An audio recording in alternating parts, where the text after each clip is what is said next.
Hello, good morning అండి. నా పేరు శ్రీనివాస్. నేను ఇప్పుడు టీఆర్ఎస్ గవర్నమెంట్ గురించి మాట్లాడదలుచుకున్నా. ఎందుకంటే గవర్నమెంట్ ఏ విధంగా విఫలమైంది, తెలంగాణని ఆర్థికంగా ఏ విధంగా వెనుకకు నెట్టబడింది, దానికి గల కారణాలు నేను చెప్పదలుచుకున్నా. నేను తెలంగాణ గవర్నమెంట్కి సూటిగా ప్రశ్నిస్తున్నా, గుర్తుంచుకోండి. మీరు మేనిఫెస్టోలో ఏమి హామీలు ఇచ్చారో ఇప్పటివరకు మీరు ఏమి నెరవేర్చారు? సో మీరు ప్రచార సమయంలో ఎలాంటి హామీలు ఇచ్చారో ఇప్పటివరకు మీరు ఏం నెరవేర్చారు? సో మీరు ఏ విధంగా అసెంబ్లీని రద్దు చేశారు, మీ హామీలు నెరవేరాయని ఇప్పుడు ఏ విధంగా ఎలక్షన్లకు ముందుకు పోతున్నారు? మీరు సమాధానం చెప్పవలసిందిగా మేము కోరుతున్నాం. ఎందుకనగా మీరు తెలంగాణ అభివృద్ధికి దోహదపడతారని మా ఓటును మీకు వేయడం జరిగింది, కానీ మీ తెలంగాణకు అన్యాయం చేయడం జరిగింది. మరి ఏ విధంగా మా ముందుకు ఓటు హక్కు అడగడానికి వస్తున్నారో మీరు మేము ప్రశ్నిస్తున్నాం. మీరు సమాధానం చెప్పాలి. మీరు ఏ విధంగా అయితే దళితులకు 3 ఎకరాల జాగా ఇస్తున్నారో ఏ విధంగా మోసం చేశారు, ఎందుకు ఇవ్వలేకపోయారు? ప్రజల్లో ఇప్పుడు ప్రచారానికి వచ్చినప్పుడు మనకు చెప్పాల్సిందిగా మీకు ఉంది. దళితులకు 3 ఎకరాలు ఏ విధంగా మోసం చేశారు, మైనార్టీలకు రిజర్వేషన్ 12% ఇస్తానని చెప్పి ఏ విధంగా మీరు మోసం చేశారు, ఇంటికొక ఉద్యోగం అని చెప్పి మీకు 1,00,000 ఉద్యోగాలు ఇస్తామని చెప్పారు, ఇంటికొక ఉద్యోగాలు ఎందుకు ఇవ్వలేకపోయారు? ఇవ్వలేనప్పుడు ఎందుకు మీరు హామీలు ఇచ్చారు? అమరవీరుల కుటుంబాలకు మీరు ఎక్స్గ్రేషియా ఇస్తున్నారు, ఎందుకు మీరు విఫలమయ్యారు? అమరవీరులకి మీరు ఆదుకోలేకపోయిన వారు తెలంగాణ ఏ విధంగా ఆదుకుంటారు? ఇప్పటివరకు అమరవీరులు ఎంతమంది చనిపోయారో విషయం మీరు తెలుసుకోలేకపోయారు. అప్పుడు ఉద్యమం జరుగుతున్న సమయంలో మీ ఛానల్ అయినటువంటి టీవీసే 1,200 మంది అమరవీరులు చనిపోయారని చెప్పి లిస్టు మొత్తం బయటపెట్టింది. సో ఆ లిస్టు మీకు అప్లోడ్ చేసుకోవడానికి 2 నిమిషాల పని. ఇప్పటివరకు మీరు 1,200 మంది అమరవీరులు చనిపోతే మీరు 600 మందికి నష్టపరిహారం ఇవ్వడం జరిగింది. ఇంకా 600 మందికి ఎందుకు మీరు పరిహారం ఇవ్వలేదు అని మేము ప్రశ్నించినప్పుడు వాళ్ళ అడ్రస్లు మాకు దొరకలేదు, అందుకే మేము ఇవ్వలేకపోయాం అని మీ సమాధానం చెప్పారు. ఎంత సిగ్గుచేటంటే మన రాష్ట్రం కోసం, మన తెలంగాణ కోసం తన ప్రాణాలని త్యాగం చేస్తే మీరు వారికి కూడా సహాయం చేయలేని స్థితిలో మీరు ఉన్నారంటే రాష్ట్ర పరిపాలన ఏ విధంగా సాగుతుందో ఒక్కసారి గుర్తుంచుకోవాలి. అమరవీరులను అలా ఏ విధంగా మోసం చేశారు. అమరవీరులు చనిపోయినా వాళ్ళ కుటుంబ సభ్యులకు ఇంటికి ఒక ఉద్యోగం ఇస్తానని చెప్పారు గవర్నమెంట్ ప్రకారంగా, అది ఇంటికి ఒక ఉద్యోగం ఇవ్వలేకపోయారు. వాళ్ళకి మన ప్రపంచంలోనే ఉన్నత స్థాయిలో అమరవీరులకు ఒక స్తూపం హైదరాబాద్లో నిర్మిస్తామన్నారు. ప్రపంచం గుర్తింపు పొందే విధంగా అమరవీరుల స్తూపం నిర్మిస్తున్నారు. అది ఇంతవరకు ఎక్కడ స్తూపం ఉందో మాకు ఎక్కడ హైదరాబాద్లో కనిపించట్లేదు. ఇక ఇంకో విషయానికి వస్తే మన హుస్సేన్ సాగర్ చుట్టూ ఆకాశాన్ని హద్దుగా అంతస్తుల భవనాన్ని పేదలకు నిర్మిస్తామని చెప్పి మీరు చాలా సందర్భాల్లో చెప్పారు. ఆ అంతస్తులు మేము ఎక్కడ చూసినా కనిపించట్లేదు. అది మీకే కనిపిస్తుందేమో నైట్ టైం ఫామ్ హౌస్లో, మాకు మాత్రం ఎక్కడ కనిపించట్లేదు. ఈ విధంగా కూడా హైదరాబాద్లో ఉన్నటువంటి పేదలను మీరు మోసం చేశారు. ఇంకో విషయానికి వచ్చేస్తే మన డబుల్ బెడ్రూమ్ ఇల్లు అన్నారు. ఊరు ఊరు తిరిగి మీరు డబుల్ బెడ్రూమ్ ఇల్లు కట్టిస్తాము మాకు ఓట్లు వేయాలని మీరు అన్నారు. ఎక్కడ డబుల్ బెడ్రూమ్ ఇల్లు కట్టించారో, ఎంతవరకు పూర్తయింది? ఈ 5 సంవత్సరాల వ్యవధి కాలంలో మీరు ఎంత శాతం పూర్తి చేశారు? తెలంగాణ మొత్తం కావాలంటే మీకు ఎన్ని సంవత్సరాల సమయం కావాలి? అంటే ఈ 100 సంవత్సరాల 200 సంవత్సరాల ఒక కాల పరిమితి మీరు నిర్ణయించరు. ఇప్పుడు నాకు తెలిసి ఒక 500 600 డబుల్ బెడ్రూమ్లు కట్టినా 5 సంవత్సరాల సమయం తీసుకున్నారు. ఆ విధంగా తెలంగాణ మొత్తం మీరు డబుల్ బెడ్రూమ్లు కట్టాలంటే ఎంత సమయం వస్తుందో ఆ సగటున మీరు ఆలోచించుకోవాలి. ఎందుకంటే మన తెలంగాణలో యావరేజ్గా చూసుకున్న 10,500 గ్రామ పంచాయతీలు ఉన్నాయి. ఆ 10,500 గ్రామ పంచాయతీలలో ఒక్కొక్క గ్రామ పంచాయతీలో ఇల్లు లేని వాళ్ళు, గుడిసె వేసుకున్న వాళ్ళు, పెంకుటిల్లు కూలిపోతున్న వాళ్ళు, వర్షం వచ్చినప్పుడు వాటర్ లోపలికి వస్తున్న వాళ్ళు సగటుగా 25 ఉంటాయి. 25 ఇళ్ళు అంటే 10,500 ఇంటూ 25 ఇళ్ళు వేసుకుంటే మీరు ఇన్ని డబుల్ బెడ్రూమ్లు కట్టేసరికి ఎంత వ్యవధి అవుతుంది? అసలు 100 సంవత్సరాలు అవుతుందా, 200 సంవత్సరాలు అవుతుందా మాకే ఆలోచించుకోవడానికి చాలా కష్టంగా ఉంది. మీరు అమలు కాని హామీలు ఎందుకు ఇస్తున్నారు? మిమ్మల్ని ఎవడు అడిగారు? అడిగినప్పుడు మీరు అమలయ్యే విధంగానే హామీలు ఇవ్వాలి, అది ఇవ్వలేదు.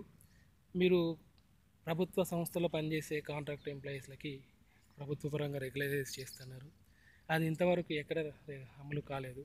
ఒక 50% అమలైంది, 50% పెండింగ్లో ఉంది. అది చేశామన్నారు, అది చేశారా చేయలేదని చెప్పి స్థితిలో ఉద్యోగులే ఆలోచించుకుంటున్నారు. ఎందుకు మనకి ఈ విధంగా మోసం చేశారు కేసీఆర్ అని చెప్పేసి మీరు ఒక్కసారి ఆలోచించుకోవాలి. అమలుగా హామీలను ఇచ్చి తెలంగాణ ప్రజలను ఎందుకు మీరు మోసం చేస్తున్నారని చెప్పి. ఇంకోటి ఇక చాలా విషయాలకు వచ్చేసి మిషన్ భగీరథ అన్నారు. మిషన్ భగీరథ వస్తే ఇంటింటికి నల్లా ఇస్తామన్నారు. తెలంగాణ మొత్తంలో చూసుకుంటే నల్లాలని ఎన్ని ఊర్లకు ఇచ్చారని చెప్పి మీరు ఒకసారి ఆత్మపరిశీలన చేసుకోవాల్సి ఉంటుంది. ఇక కొన్ని విషయాలకు వస్తే కొన్ని నియోజకవర్గంలో మీకు పట్టున్న నియోజకవర్గంలో ఒక 2 నియోజకవర్గంలో మిషన్ భగీరథ వాటర్ తీసుకొచ్చారు. అది కూడా ఒక విలేజ్కి మీరు వాటర్ ట్యాంక్ మిషన్ భగీరథ కోసం కట్టించారు. దానివలన ప్రభుత్వ వ్యయము 50 లక్షల రూపాయలు మీరు ఆ వాటర్ ట్యాంక్కి ఖర్చు చేయడం జరిగింది. కానీ ఇందుకు మీరు మిషన్ భగీరథ కంటే ముందే ఆ ఊర్లో 2 వాటర్ ట్యాంకులు, ప్రతి ఒక్క ఊర్లో 2 వాటర్ ట్యాంకులు ఉన్నాయి. ఆ వాటర్ ట్యాంకులనే మీరు ఎందుకు వినియోగించుకోలేదు? ఆ వాటర్ ట్యాంకులను వినియోగించుకుంటే మీరు కొత్తగా వాటర్ ట్యాంక్ కట్టాల్సిన అవసరం ఏముంది? మిషన్ భగీరథ వాటర్ను పాత వాటర్ ట్యాంక్లోకి ఎక్కించి దాని ద్వారా ఇంటింటికి మనకి వాటర్ సప్లై చేయొచ్చు కదా. అలా చేస్తే మీ కాంట్రాక్ట్లకి మీకు డబ్బులు రావైనా? ఎందుకు మీరు తెలంగాణ బడ్జెట్ని వేస్ట్ చేశారు? ఎందుకు మీరు ఇలా విలేజ్కి 50 లక్షల చొప్పున మీరు వేస్ట్గా వృధా చేశారు? ఇది ఎవడబ్బా సొత్తని మీరు ఈ విధంగా ఖర్చు చేశారు? మీరు చెప్పాల్సిన బాధ్యత మీ పైన ఉంది. ఎందుకంటే మన తెలంగాణ రాష్ట్రం ఏర్పడినప్పుడు మనది మిగులు బడ్జెట్, మనకు అన్ని ఖర్చులు పోను మనకు మిగులు బడ్జెట్ మిగిలేది. మన బడ్జెట్ అప్పుడు నాకు తెలిసి సగటుకు మనం యావరేజ్గా చూసుకుంటే 20,000 కోట్లు మన సగటు బడ్జెట్ ఉండేది. ఇప్పుడు మీ పరిపాలన 5 సంవత్సరాలు అనుకుని మధ్యలో ముగించేసారు. ఇక అది పక్కన పెడదాం, చాలాసార్లు మీతో మాట్లాడినా. అది 4 సంవత్సరాల వ్యవధి కాలంలోనే నా వల్ల కాదని చెప్పి మీరు తప్పుకున్నారు. ఈ 4 సంవత్సరాల వ్యవధి కాలంలోనే తెలంగాణ పైన మీరు 2 లక్షల కోట్ల అప్పు మోపారు. మీరు ఏ విధంగా ఏం చేశారు, ఏం పనులు చేశారు? కాంట్రాక్టులు లబ్ధి పొందారా, లేకపోతే మీరు డెవలప్ అయ్యారా, మీ ఫామ్ హౌస్ డెవలప్ చేసుకున్నారా, లేకపోతే మీ ఇంట్లో మంత్రి పదవులు ఇచ్చుకున్నారా, ఎంపీ పదవులు ఇచ్చుకున్నారా, మీ సడ్డమ కొడుకుకి రాజ్యసభ సీట్ ఇచ్చారా? ఎందుకు ఈ 2 లక్షల కోట్లు ఖర్చు పెట్టారో ఆ విషయం మీరు చెప్పాల్సిన బాధ్యత మీ పైన ఉంది. ఎందుకంటే ఒక ప్రణాళికబద్ధంగా కాకుండా ఇష్టానుసారంగా మీకు ఇష్టం వచ్చినట్టుగా రాత్రి అనుకుంటే రాత్రి ఒకటి అనుకుంటారు, పొద్దున ఒకటి చేస్తారు, పొద్దున ఒకటి అనుకుంటారు, రాత్రి 2 పెగ్గులకు ఎక్కైతే ఇంకో పొద్దున ఇంకోటి చేంజ్ అవుతారు. సో ఈ విధంగా రాష్ట్రాన్ని ఆర్థికంగా మీరు తెలంగాణ రాష్ట్రాన్ని వెనుకకు నెట్టబడుతున్నారు. ఓకే, మీరు చాలా సందర్భాల్లో చెప్పారు మేము తెలంగాణను అగ్ర రాష్ట్రంగా చేస్తాం, ధనిక రాష్ట్రంగా చేస్తాం. బాబు కేసీఆర్, మీరు అగ్ర రాష్ట్రంగా ధనిక రాష్ట్రంగా కాదు బాబు, ఉన్న రాష్ట్రాన్ని ఉన్నట్టుగా ఉండేస్తే చాలా సంతోషించే వాళ్ళం. ఇప్పటివరకు మీరు 2 లక్షల కోట్లు మళ్ళీ అప్పులపాలు చేశారు. ఈ అమలు కాలం ఆపిల నుంచి ప్రజలు మీరు మోసం చేస్తున్నారు. ఇప్పుడు ఫస్ట్ అప్పుడు మీరు ఇచ్చిన హామీలను నెరవేర్చలేక గవర్నమెంట్ విప్లవం చేసుకున్నాక కూడా ఇప్పుడు మళ్ళీ ఇంకో కొత్త మేనిఫెస్టో తీసుకొచ్చారు. పాత మేనిఫెస్టోలో ఉన్న హామీలనే నెరవేర్చలేకపోయారు. మళ్ళీ కొత్తది ఏ విధంగా మీరు ప్రవేశపెట్టాలనుకుంటున్నారు? ఏ విధంగా మీరు ప్రజలను నమ్మించాలనుకున్నారు? అంటే ప్రజలు మీకు గొర్రెలాగా కనిపిస్తున్నారా? ప్రజలు మీరు అడగలేని అనుకుంటున్నారా? కొన్ని సందర్భాల్లో మీ నాయకులు ప్రచారానికి వెళ్ళినప్పుడు మీ నాయకులను పిలిచి అడగండి, మాకు వాటర్ లేవు, రోడ్లు లేవు, స్కూళ్ళు లేవు, హాస్పిటల్స్ లేవు, వెళ్ళడానికి ఆర్టీసీ బస్సుల సౌకర్యం లేదు, ఆఫీస్కి వెళ్ళడానికి ఆర్టీసీ బస్సుల సౌకర్యం లేదు, మేము కాలేజీకి వెళ్ళడానికి ఆర్టీసీ బస్సుల సౌకర్యం లేదు, పొద్దున్న ఆఫీస్కి వెళ్ళి సాయంత్రం ఇంటికి వచ్చేసరికి స్నానం చేసి బట్టలు ఉతుకుందామంటే ఇంటికి వాటర్ సప్లై సరిగా లేదు. మీరు ఇన్ని రెగ్యులర్ యాక్టివిటీస్లో ఉన్న పనులను మీరు పక్కన పెట్టి ఏదేదో హామీలు ఇస్తారు, అమలుగాని హామీలు ఇచ్చి ప్రజలను మభ్యపెట్టాలని చూస్తారు. ఇది ఎంతవరకు న్యాయం అని చెప్పి మీకు వస్తూ ఉన్నా. ఇది మీరు ఎవరైనా సరే రాజకీయ పార్టీలు ఒకటే ఆలోచించాలి. ఏదైతే అమలు కావాల్సిన పనులు ఉన్నాయి, ఏవైతే అమలు చేయగలమనే మీరు అనుకుంటారో, అమలు చేయాల్సిన అవసరం ఉంటాయో అవి మాత్రమే హామీలు ఇవ్వాలి. అమలుగాని హామీలను ఇచ్చి ప్రజలు మోసం చేయొద్దు, ప్రజలు మీ పైన తిరగబడే విధంగా మీరు చేసుకోవద్దు.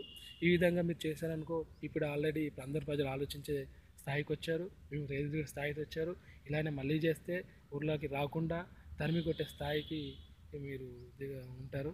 మేము తరిమి కొడతాం, ఇప్పుడు బరాబర్ చెప్తాం. కానీ మీరైతే ఇప్పటికైనా ఆలోచించుకొని మీరు తెలంగాణకు మోసం చేయకుండా ఫామ్ హౌస్ మాని సచివాలయానికి రావాలని మేము కోరుతూ ఉన్నాం. ఈ అవకాశాన్ని ఇచ్చినటువంటి మీరందరికీ నమస్కారం చెప్తాను. ఒకసారి తెలంగాణ ప్రజలు మొత్తం ఒకసారి ఆలోచించండి. ఆ హామీలు ఏవైతే ఉన్నాయి, ఏ విధంగా నెరవేర్చాడు, ఏ విధంగా నెరవేర్చలేదు, మీరు ఎందుకు మనం ఓటేయాలి, ఓటేసినప్పుడు మనం అడగాల్సిన బాధ్యత మనకి ఏముంది, మన ఊర్లో అవసరమైనటువంటి సదుపాయాలు మనకి ఏం కావాలి, అతను ఏమి నెరవేర్చారు, మనం ఏం నెరవేర్చలేకపోయారు. మనలోనే మనం ఒక విలేజ్ మేనిఫెస్టో రెడీ చేసుకోవాలి. ఏ విధంగానంటే నాకు తెలిసిన నాలెడ్జ్ ప్రకారంగా చెప్తాను. మన ఊరికి ఏం కావాలి ఆరోగ్య ప్రకారంగా కానీ మనకి ఒక ప్రభుత్వ ఆసుపత్రి ఉండాలి. ఓకే, ఒక విలేజ్కి ప్రభుత్వ ఆసుపత్రి అయితే మన ప్రభుత్వం పైన భారం పడుతుంది అనుకుంటే డాక్టరు ఫెసిలిటీస్ పరంగా, సో 3 విలేజ్లకు ఒక ప్రభుత్వ ఆసుపత్రి, డాక్టర్ అవైలబిలిటీ 24 అవర్స్ ఉండే విధంగా, మన బెడ్ కానీ ఫెసిలిటీస్ కానీ అన్నీ ప్రజలకు అనుకూలంగా ఉండే విధంగా ఒక ప్రభుత్వ ఆసుపత్రి నిర్మించాలి. మన పశువుల కోసం ప్రతి విలేజ్కి ఒక పశువు ఆసుపత్రి నిర్మించాలి. ఒక విలేజ్ నుండి ఒక మండల ఆఫీస్కి కానీ ఒక టౌన్కి కానీ వెళ్ళాలనుకుంటే ఆర్టీసీ బస్సు సౌకర్యము రోజుకు 3 టైమ్స్ వచ్చే విధంగా మనకు అవైలబిలిటీ ఉండాలి. దాని తర్వాత మనం వ్యవసాయం చేసుకోవడానికి ఒక ఎకరానికి 75,000 చొప్పున రుణము మన ప్రభుత్వం బ్యాంకుల ద్వారా ఇప్పించాలి. ఆ కట్టలేని పరిస్థితి ఉంటే దాన్ని మాఫీ చేయ విధంగా చూడాలి. ఎట్లాంటి వడ్డీ లేకుండా రుణాలు ఇవ్వాలి. మనకు ఉద్యోగాలు ఇవ్వలేని పరిస్థితి మన ప్రభుత్వం పైన ఉన్నప్పుడు స్వతహాగా మనం బిజినెస్ చేసుకోవడానికి కానీ మన ఉపాధి కోసము బ్యాంకుల ద్వారా కానీ గవర్నమెంట్ ద్వారా కానీ నిరుద్యోగులకు